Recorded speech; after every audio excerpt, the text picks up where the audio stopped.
Bikin ide jualan minuman simple tapi segar banget untuk buka puasa. Langkah pertama siapkan buah nanas. Di sini aku pakai 2 buah aja. Kemudian nanasnya kita potong-potong aja ya.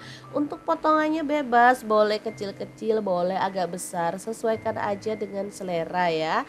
Nah, misalkan bonggol nanasnya mau dibuang juga boleh ya. Oke, dipotong-potong kayak gini. Setelah itu kita sisihkan dulu.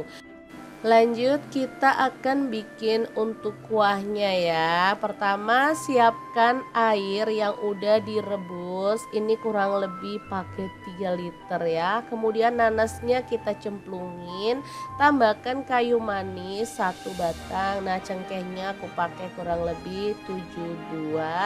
Lalu gula aren 1 sendok makan dan gula pasirnya sesuaikan aja dengan selera manismu.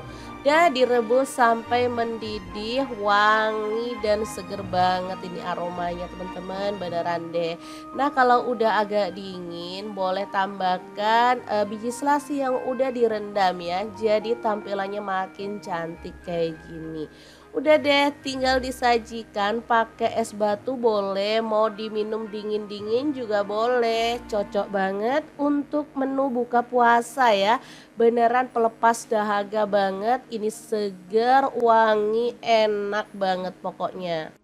Mau diminum sendiri boleh, mau dijadikan ide jualan juga oke banget. Yang pastinya ini tuh bakal mendatangkan banyak untung. Oke, sangat gampang banget kan cara membuat ide jualan hari ini. Semoga video ini bisa bermanfaat untuk teman-teman semua. Terima kasih kunjungannya. Assalamualaikum.